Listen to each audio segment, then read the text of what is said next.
નર્મદા જિલ્લા કલેક્ટર કચેરીના પ્રાંગણમાં ગાંધી નિર્વાણ દિવસ નિમિત્તે રાષ્ટ્રીય રક્તપિત્ત નિર્મૂલન કાર્યક્રમ હેઠળ નાંદોદ તાલુકાના ધારાસભ્ય ડોક્ટર દર્શનાબેન દેશમુખ, જિલ્લા કલેક્ટર એસ.કે. મોદીએ એન્ટી લેપ્રસી ડે સેલિબ્રેશન 30 જાન્યુઆરી રક્તપિત્ત નિર્મૂલન દિવસ નિમિત્તે સ્પર્શ રક્તપિત્ત જનજાગૃતિ અભિયાન રેલીને લીલી ઝંડી આપી પ્રસ્થાન કરાવ્યું હતું। આ પ્રસંગે ધારાસભ્ય ડોક્ટર દર્શનાબેન દેશમુખે જણાવ્યું હતું કે રાજ્ય સહિત નર્મદા જિલ્લાના આરોગ્ય વિભાગ દ્વારા રક્તપિત્તથી પીડિત દર્દીઓ માટે નિઃશુલ્ક સારવાર કરવામાં આવે છે। આ દર્દીઓ માટે સરકાર દ્વારા પણ અનેક યોજનાઓ અને અવેરનેસના કાર્યક્રમો કરવામાં આવે છે। જ્યારે જિલ્લા કલેક્ટર એસ.કે. મોદીએ જણાવ્યું હતું કે 30મી જાન્યુઆરી ગાંધી નિર્વાણ દિન નિમિત્તે રાષ્ટ્રીય રક્તપિત્ત નિર્મૂલન સ્પર્શ રક્તપિત્ત જનજાગૃતિ અભિયાન થકી રક્તપિત્ત નાબૂદીનો પ્રચાર પ્રસાર કરવામાં આવી રહ્યો છે।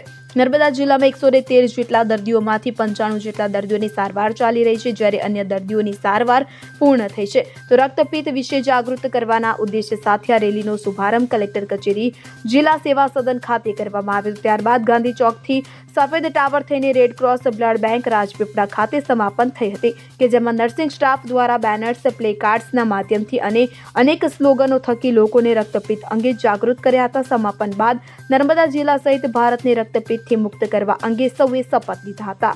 આ લેપ્રેસી દિવસ નક્કી કરવામાં આવ્યો છે। લેપ્રેસીના દર્દીઓને ગામમાં જ્યારે કોઈ પણ વ્યક્તિને આવું કંઈક ચાઠું કે એવું કંઈક દેખાય તો એણે તાત્કાલિક દવાખાનાનો સંપર્ક કરવો જોઈએ, ડૉક્ટરનો સંપર્ક કરવો જોઈએ અને એ અંગેનું માર્ગદર્શન લેવું જોઈએ, જેથી કરી અને આ રોગને નાથી શકવા માટે, એને મિટાવી શકવા માટે પણ સરકાર દ્વારા અનેક પ્રયત્નો કરવામાં આવ્યા છે અને સરકાર દ્વારા એમને પ્રોત્સાહન તરીકે એમને માટે અનેક યોજનાઓ પણ દાખલ કરવામાં આવી છે। ત્યારે આવા રક્તપિત્ત નિર્વાણ દિવસ નિમિત્તે આજે જ્યારે આ સર્વે લોકો નીકળ્યા છે ત્યારે વિદ્યાર્થીઓ દ્વારા, સમાજ દ્વારા અને અનેક પ્રતિષ્ઠિત નાગરિકો દ્વારા સમાજના લોકોને એક સંદેશો આપવા માગું છું કે રક્તપિત્ત નિર્મૂલન દિવસ તરીકે જ્યારે આ દિવસ જાહેર થયો છે ત્યારે આ રક્તપિત્તના દર્દીઓને પણ સમાજમાં એક સારું સ્થાન મળે અને સમાજમાં તે લોકો બધા જ લોકો સાથે એકરૂપતાથી મળી શકે અને પોતાનું જીવન નિર્વાહ કરી શકે અને આર્થિક રીતે પગભર થઈ શકે, એ માટે પણ આપણે સૌએ સમાજના લોકોએ આગળ આવીને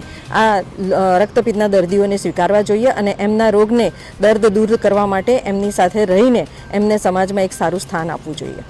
આજે 30મી જાન્યુઆરી ગાંધી નિર્વાણ દિન પણ છે અને રક્તપિત્ત નિર્મૂલન અને જનજાગૃતિ અભિયાન આજે શરૂ થઈ રહ્યું છે। આપણે જાણીએ છીએ કે રક્તપિત્ત એ ખૂબ જ ખરાબ રોગ છે અને જેનાથી સમાજ પણ ભૂતકાળની અંદર દૂર રહેતો હતો, પરંતુ આજે રક્તપિત્ત લગભગ નાબૂદ થવાના આરે છે। આપણે જિલ્લાની વાત કરીએ તો આ જિલ્લામાં 113 જેટલા દર્દીઓ છે અને જે પૈકી 85 જેટલા દર્દીઓની હાલમાં ટ્રીટમેન્ટ ચાલી રહી છે, બાકીના દર્દીઓની ટ્રીટમેન્ટ પૂર્ણ થઈ છે। ખાસ કરીને લોકોમાં સંવેદના જાગે અને જે રક્તપિત્તના રોગી જે છે એ લોકો એ સમાજથી વિમુખ નથી, પરંતુ સમાજની સાથે એક જોડવાનું આપણે કામ કરવાનું છે। એમને રોજીરોટી મળે, આજીવિકા મળે, એમના પ્રત્યે એક સંવેદનશીલતા જાગે, એ માટેની આ આપણે રેલી કરવા માટે જઈ રહ્યા છે। આ એક રોગ જે છે એ બેક્ટેરિયાથી ફેલાતો રોગ છે અને એ કોઈ ચેપી રોગ નથી, અડવાથી નથી થતો, પરંતુ હવાની અંદર એના જે બેક્ટેરિયા હોય છે એના લીધે થાય છે। એટલે આપણે એ દર્દીની નજીક પણ જઈ શકીએ છીએ, એની સારવાર પણ કરી શકીએ છીએ અને એને હૂંફ આપી શકીએ છીએ, લાગણીપૂર્વક એની સાથે વ્યવહાર પણ કરી શકીએ છીએ।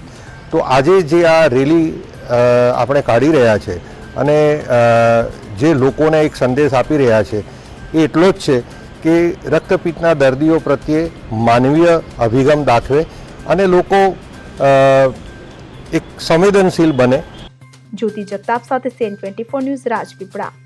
હવે જુઓ દેશ દુનિયાની તમામ ખબરો તમારી આંગળીના ટેરવે।